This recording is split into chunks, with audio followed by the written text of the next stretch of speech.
चलिए आपको उदयपुर से सीधे लाइव तस्वीरें दिखाते हैं। कांग्रेस का नव संकल्प चिंतन शिविर। कांग्रेस में नए संकल्पों की शुरुआत होगी। मल्लिकार्जुन खड़गे, अजय माकन और गौरव गोगोई की प्रेस कॉन्फ्रेंस चल रही है। आपको सुनाते हैं। अन्य हिस्सों से आए पत्रकार मित्रों का हम स्वागत करते हैं। ये हमारी पहली प्रेस वार्ता है, सत्र का पहला दिन है। हमने आमंत्रित किया है विपक्ष के नेता संसद में आदरणीय मल्लिकार्जुन खड़गे जी का। हुसैन भाई ऊपर आ जाइए। हमारे साथ हैं प्रदेश के महासचिव पूर्व केंद्रीय मंत्री आदरणीय अजय माकन जी।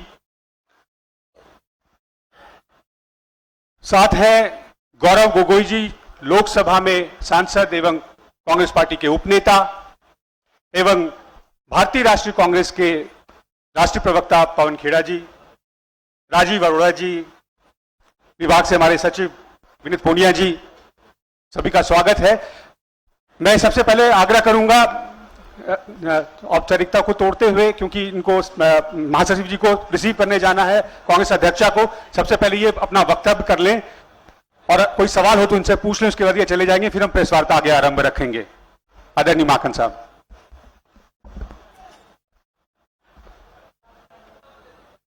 खड़गे साहब,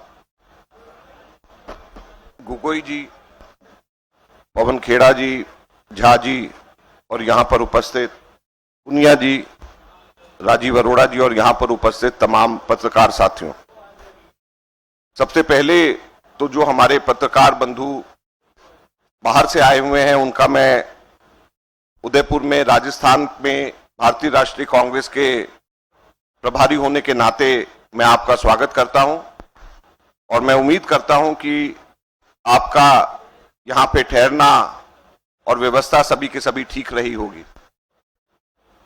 साथियों, ये बहुत ही ऐतिहासिक कांग्रेस पार्टी का चिंतन शिविर है और इस ऐतिहासिक शिविर के अंदर अलग अलग विषयों के ऊपर आप सब लोगों को मालूम है कि 6 सब्जेक्ट कमेटीज बनी है जिनका डिस्कशन हो रहा है। तो आज मैं बतौर राजस्थान के प्रभारी के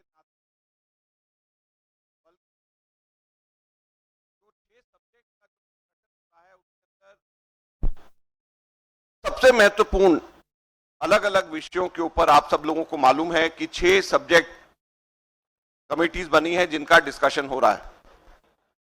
तो आज मैं बतौर राजस्थान के प्रभारी के नाते नहीं, बल्कि जो 6 सब्जेक्ट्स का जो डिस्कशन हो रहा है उसके अंदर 2 सबसे महत्वपूर्ण सब्जेक्ट्स जिसके ऊपर सब लोगों की नजर है, एक पॉलिटिकल जिसके चेयरमैन खड़गे साहब और उसके अंदर ही मेंबर गौरव गोगोई जी यहां पे हैं, और दूसरा संगठन ऑर्गेनाइजेशन, उसका मैं बतौर सदस्य होने के नाते मैं कुछ बातें आप लोगों से साझा करना चाहूंगा। हम लोग ये बताना चाहते हैं कि आप लोगों को मालूम होगा, फिर दोहराना चाहते हैं कि हर सब्जेक्ट के ऊपर पैनल्स कुछ लोगों के बने हैं और वो पैनल कमेटी के डिस्कशंस कई बार आपस में सब लोगों के हुए हैं और कुछ बिंदुओं को लेकर के वर्किंग कमेटी के बीच में भी जो पैनल के कन्वीनर्स हैं उन्होंने अपनी बात को रखी है। जहां तक के संगठन का मामला है, संगठन की बात है, मैं आपको यह बताना चाहता हूं कि हमारे जो संगठन के पैनल हैं उसके अंदर हम लोगों का जो डिस्कशन है, जो हम लोगों की चर्चा है, चिंतन शिविर के बाद और जो हमारे पैनल के सजेशंस हैं वो उदयपुर डिक्लेरेशन में अडॉप्ट होने के बाद में बहुत बड़ा बदलाव आप लोग देखेंगे कि जिस तरीके से संगठन में कांग्रेस पार्टी का अलग अलग स्तर में नीचे से लेकर के ऊपर तक आप एक बहुत बड़ा बदलाव पूरे के पूरे देश के अंदर देखेंगे। हम लोगों का यह मानना है कि बदलते समय के साथ जो संगठन का ढांचा कांग्रेस पार्टी का है वो शायद नहीं बदला। अभी भी कांग्रेस पार्टी के संगठन का ढांचा और जो हमारे डिपार्टमेंट, जो हमारे जिस तरीके से जनरल सेक्रेटरीज और जो काम जो बांटे जाते हैं वो वही पुराने 50 साल 60 साल पुराने तरीके से है, उसके अंदर कोई अमूलचूल बदलाव नहीं हुआ है। हमारे डेमोक्रेसी के टूल्स, लोकतंत्र के बहुत सारे हथियार नए नए आ गए हैं, लेकिन हम लोगों ने अपने संगठन के अंदर उस तरीके से आमूलचूल जो परिवर्तन करना चाहिए वो नहीं किया। जैसे मैं कुछ उदाहरण आपको देना चाहूंगा। हम लोगों ने के बीच में चर्चा हुई है और एक तरीके से कंसेंसस बन रहा है, और ये हमारे कॉन्स्टिट्यूशन में भी है, लेकिन उस पे अभी तक के उसको अमल में नहीं लाया गया, जो हम सबके सब लोगों की इच्छा है होना चाहिए। हमारे जो सबसे छोटा यूनिट है वो पोलिंग बूथ का है, और उसके ऊपर एकदम सीधे ब्लॉक आ जाता है। तो ब्लॉक और पोलिंग बूथ के यूनिट के बीच में हर ब्लॉक में 3 से लेकर के 5 मंडल समितियां हमारी होनी चाहिए पूरे के पूरे देश के अंदर। ये एक बहुत बड़ा सुझाव हम लोगों के बीच में चर्चा में है और जिसके ऊपर हम लोग चर्चा करेंगे। तो 15 से 20 बूथ का एक मंडल और 3 से लेकर के 5 मंडल का एक ब्लॉक, इस तरीके का हमारा पूरे के पूरे देश के अंदर, संगठन के अंदर और नीचे तक के हम लोग मजबूती से लेकर के जाएं, इस चीज के लिए हमारी कोशिश है। दूसरा, हम लोग हमेशा अक्सर चुनाव के समय ही हम सर्वे एजेंसीज को आउटसोर्स करके माध्यम से हम लेकर के आते हैं। हमारे ये चर्चा हम सब लोगों के बीच में हुई है और इसमें भी कंप्लीट यूनानिमिटी लगभग है, जिसको हम आगे लेकर के जाएंगे, कि कांग्रेस पार्टी का एक अपना पब्लिक इंसाइट डिपार्टमेंट होना चाहिए और कांग्रेस पार्टी का अपना इंटरनल डिपार्टमेंट होना चाहिए, जो चुनाव के समय नहीं, लगातार सर्वे करे जनता के इश्यूज को समझने के लिए और किन मुद्दों को हम लोगों को और तेजी से जनता के बीच में लेकर के जाना चाहिए। तो जैसे मैं आपको कह रहा हूं कि समय जैसे जैसे बदल रहा है, हम लोगों ने अपने आप को बहुत सारी चीजें हम लोग आउटसोर्स करते हैं या हम लोग उसको तेजी से नहीं कर पा पाए।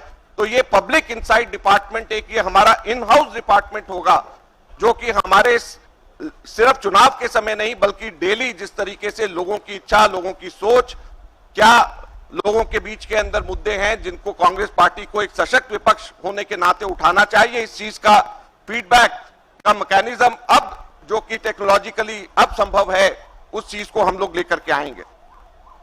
एक हम लोगों के यहां पे अक्सर ये कहा जाता है कि जो कार्य अच्छा करता है उसको रिवॉर्ड नहीं मिलता, जो कार्य खराब करता है पदाधिकारी उसको पनिश नहीं किया जाता। तो इसके लिए मापदंड के तय करने के लिए एक अलग से असेसमेंट विंग बना करके उसके लिए एक यूनानिमिटी और एक कंसेंसस हम लोगों के में बन रहा है कि एक असेसमेंट डिपार्टमेंट, असेसमेंट विंग या एक कोई तरीका हमारे पदाधिकारियों की असेसमेंट करने का हो और जो अच्छा काम कर रहे हैं पदाधिकारी उनको आगे प्रमोट करा जाए और जो अच्छा काम नहीं कर रहे उनको अपने पद पे नहीं रखा जाए।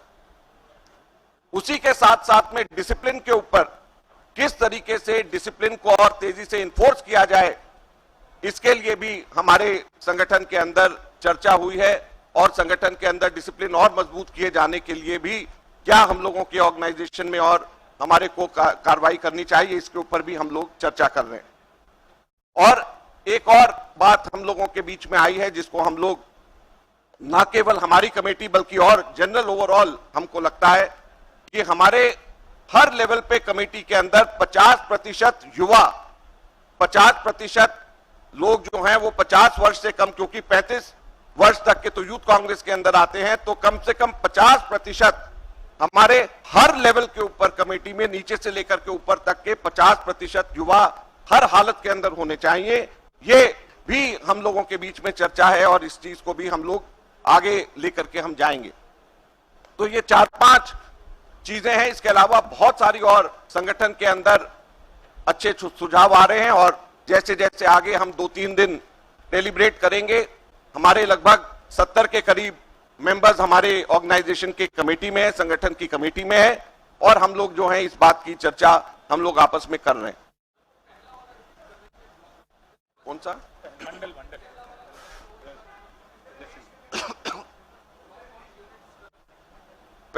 जो हम लोगों ने हमारे अभी संगठन के अंदर सबसे नीचा लेवल बूथ होता है उसके एकदम झटके से उसके ऊपर ब्लॉक आ जाता है। राजस्थान के अंदर जैसे 100 बूथ के ऊपर एट एन एवरेज एक ब्लॉक है, तो हम लोगों के जो है ब्लॉक के नीचे बूथ जो आता है वो बीच में हमारे यहां पर संगठन, क्योंकि पहले जमाने का इस तरीके के संगठन बने हुए हैं, ब्लॉक और डिस्ट्रिक्ट सिर्फ होते थे, तो अब ये हम लोगों ने तय कर रहे हैं और एक इस पे कंप्लीट यूनानिमिटी है कि एक बीच के अंदर मंडल होना चाहिए 15 से 20 बूथ का, और 5 के करीब लगभग 3 से 5 डिपेंडिंग की ब्लॉक कितने बड़े हैं, वो मंडल कमेटी, ये इंटरमीडिएरी कमिटीज हमारे कॉन्स्टिट्यूशन में मेंशन है, लेकिन इसको फॉलो लेटर एंड स्पिरिट में नहीं किया जा रहा, तो इसको नाम दे करके हम मंडल समितियां, मंडल कमिटीज हम लोग बनाएंगे। जैसे मैंने कहा कि अंत में आप देखेंगे कि हमारे सभी लोगों का जो डिस्कशन हो रहा है, संगठन हमारा जिस तरीके से काम करता है, जो उसके अंदर अलग अलग हिस्से हैं या जिम्मेवारियां हैं, उसके अंदर एक बहुत बड़ा आमूलचूल परिवर्तन आप लोग आगे आने वाले समय में देखेंगे, और जिसकी नींव यहां पर हम लोग इस शिविर में रखने वाले हैं, जिसका नाम नव संकल्प शिविर हमने इसीलिए दिया है कि नए संकल्प, नए रिजॉल्व के साथ में हम लोग ये कार्य करेंगे। एक करके No, youth means 50, below 50% below 50 in all the committees, because already we have our youth congress which takes care of people up to 35 years. So from 35 to 50 or also people from youth congress less than 50%, less than 50 years of age would be at least 50% in all the committees, block committees, district committees, including CWC. Everywhere it should be less than 50 years should be 50% at least.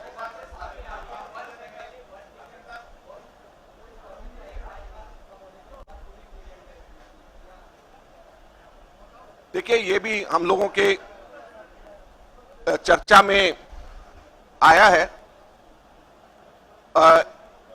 एक one family one ticket की हमारी चर्चा हुई है, और उसके अंदर एक जो कंसेंसस बन रहा है, वो कंसेंसस ये बन रहा है कि वन फैमिली वन टिकट होना चाहिए, और इसमें एक्सेप्शन तभी हो जबकि फैमिली का दूसरा आदमी 5 साल पार्टी के लिए कम से कम अलग से काम कर रहा हो।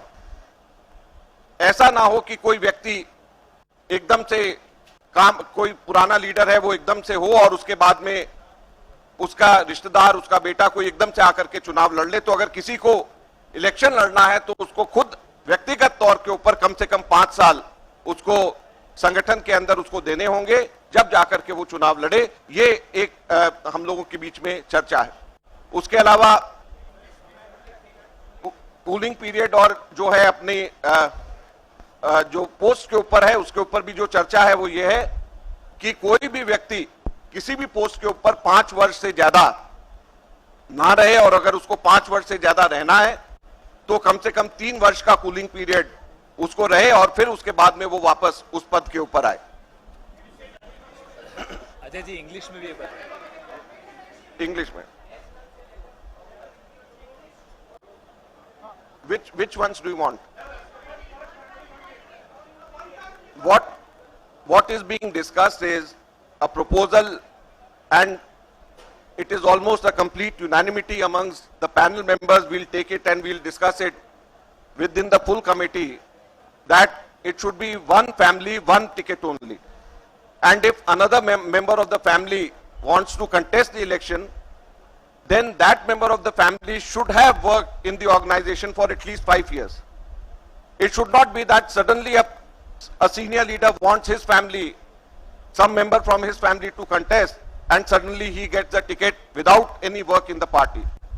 So in order to ensure that the party leaders, they do not give ticket to their kins or to their relatives without any work in the party, at least 5 years of work, prior work, would be required for any person who wants to contest in the party. So this is the genesis behind this formula. And the second thing which you asked, any person who is holding a post continuously for 5 years should have to step down and there should be a cooling period of at least 3 years for that person to come back on the same post. So more than 5 years a person should not be on the same post.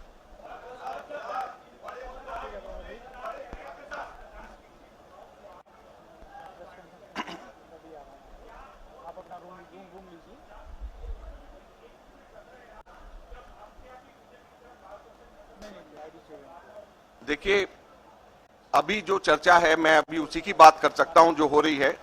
अभी 50% हमारे 50 वर्षों से कम लोग युवाओं को प्राथमिकता देने के लिए जब बात है तो वो भी रहेंगे और जो हमारे वरिष्ठ नेता हैं उनके अनुभव का भी हम लोग फायदा उठाएंगे। दोनों चीजें साथ साथ चलेंगी।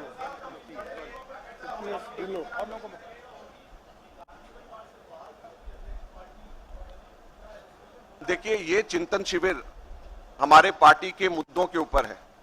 पार्टी के अध्यक्ष का चुनाव से हो रहा है, वो एक अलग प्रोसेस चल रहा है। तो ये दोनों की दोनों अलग अलग चीजें हैं।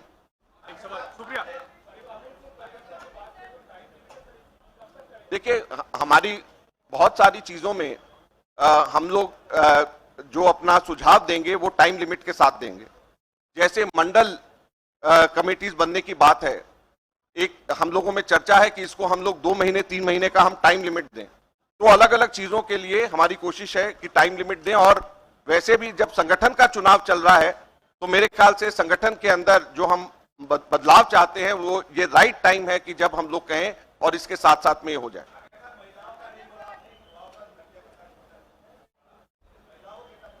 ऐसा कुछ चीजें नेक्स्ट प्रेस कॉन्फ्रेंसेस के लिए भी छोड़ दो ना।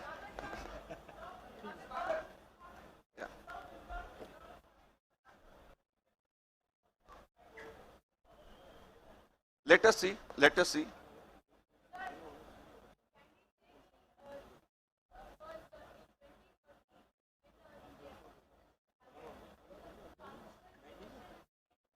Absolutely,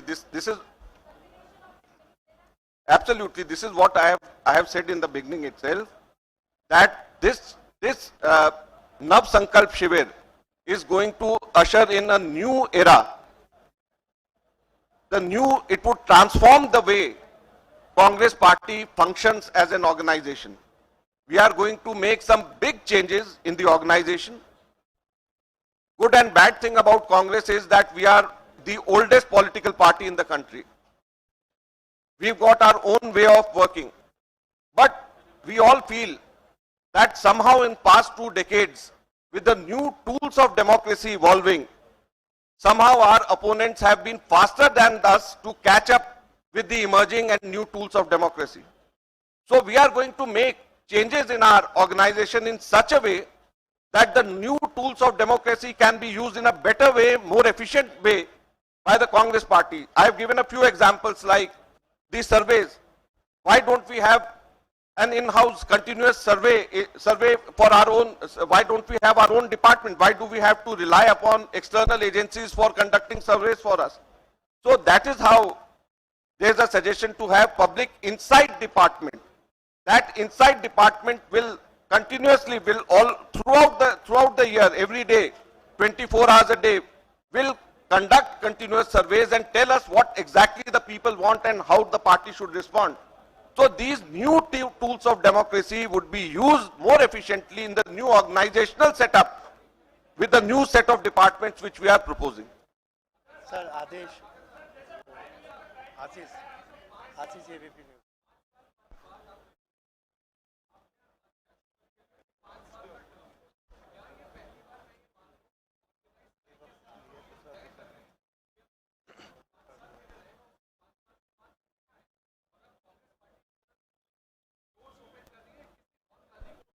देखिए, मैं आप गांधी नॉन गांधी ये सब की सब चीजें इससे नहीं कोई लेना देना है, क्योंकि हमारा ये सब चुनाव से हमारे अध्यक्ष का चुनाव होगा। और मैं आपको बता रहा हूं जो जनरल हमारे ऑफिस बेयरर्स, अब कई हमारे ऑफिस बेयरर्स कई सालों से जनरल सेक्रेटरीज हैं, कई सालों से सेक्रेटरीज हैं। तो 5 साल से ज्यादा कोई व्यक्ति एक जगह के ऊपर नहीं, बहुत सारे लोग हमारे एक ही जगह के ऊपर, एक ही पोस्ट के ऊपर पड़े हुए हैं और बहुत सारी जगह वेकेंट है। तो ये दोनों चीजें साथ साथ में अब आगे से नहीं चलनी चाहिए।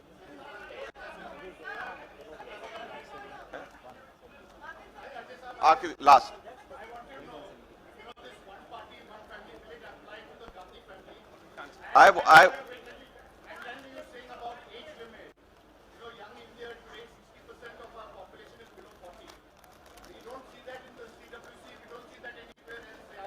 I Sunil ji, I have said this, I would repeat it for you again, that at all the levels, there is a proposal that less than 50 years should be at least 50% of those committees. So from down to top, the proposal is, what we are discussing is that 50 years, less than 50 years should be 50% at all the levels.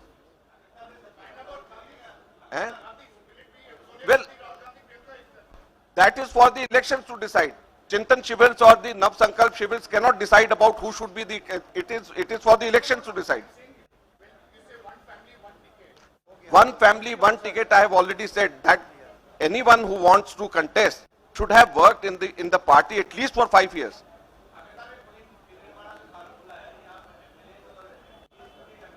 नहीं MLA, ये संगठन की बात है। MLA और MPs का चुनाव तो लोग करते हैं, जनता करती है। तो मैं अब कांग्रेस प्रेसिडेंट को रिसीव करने के लिए जाना है, जैसे आपको रिसीव किया वैसे कांग्रेस प्रेसिडेंट को भी रिसीव करना है। मैं आपसे इजाजत चाहूंगा। Thank you sir. मैं प्रोटोकॉल तोड़ने के लिए माफी चाहता हूं। मैं आग्रह करूंगा विपक्ष के नेता आदरणीय मल्लिकार्जुन खड़गे जी से कि वो अपना वक्तव्य रखें।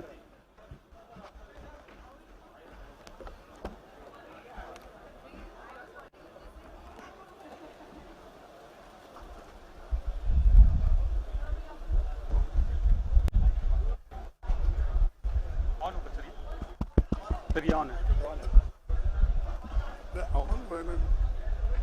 जाने वाले जाने।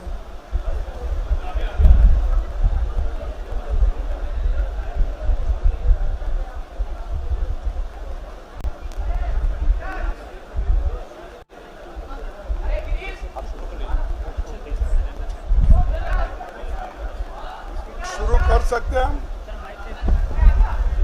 मैं आग्रह करूंगा 1 मिनट शांति बनाए रखें। कृपया शांति बनाए रखें हॉल में। चलिए, नहीं ठीक है, चल रहा है सब चल रहा है। हाँ।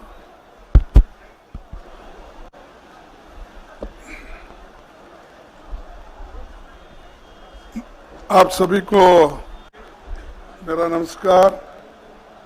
अभी आप अजय माकन जी का ऑर्गेनाइजेशन के ऊपर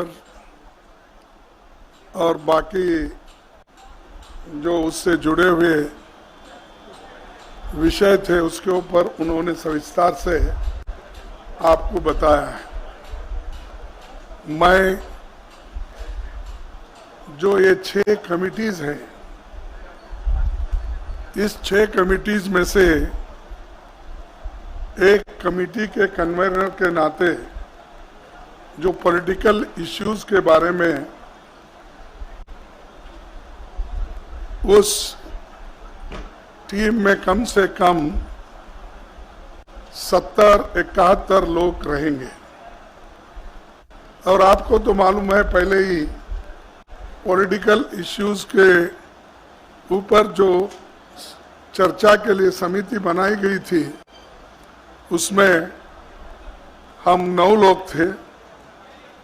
तो 9 के 9 पॉलिटिकल इश्यूज पे अपनी अपनी बात रखने के बाद फिर हम उसको CWC में लेकर थोड़ी सी चर्चा की, लेकिन नवसंकल्प शिविर में इन विषयों पे विस्तार से चर्चा होगी। तो इसीलिए आज जो शिविर प्रारंभ होगा उस संदर्भ में इन सारे 9 विषयों पे और उसके अलावा जो भी सजेशंस आएंगे उन पे भी चर्चा वहां पर हम करेंगे। तो एक पहला इश्यू है attack on the constitution and democracy, दूसरा है protecting diversity, religious, linguistic etcetera, और तीसरा विषय है राइजिंग कम्युनल पोलराइजेशन, और चौथा है protecting autonomous bodies and institutions, और पांचवा विषय है national security and foreign policy, और छठा सब्जेक्ट है centre state relations and decisions on alliance with regional parties, और सातवां विषय है नॉर्थ ईस्ट के संबंध में, और आठवां विषय है जम्मू और कश्मीर के विषय में, और नौवां विषय है जो आगे कैसे कदम उठाए और इन पॉलिटिकल जो चैलेंजेस हमारे सामने हैं उसको हम किस ढंग से, किस तरीके से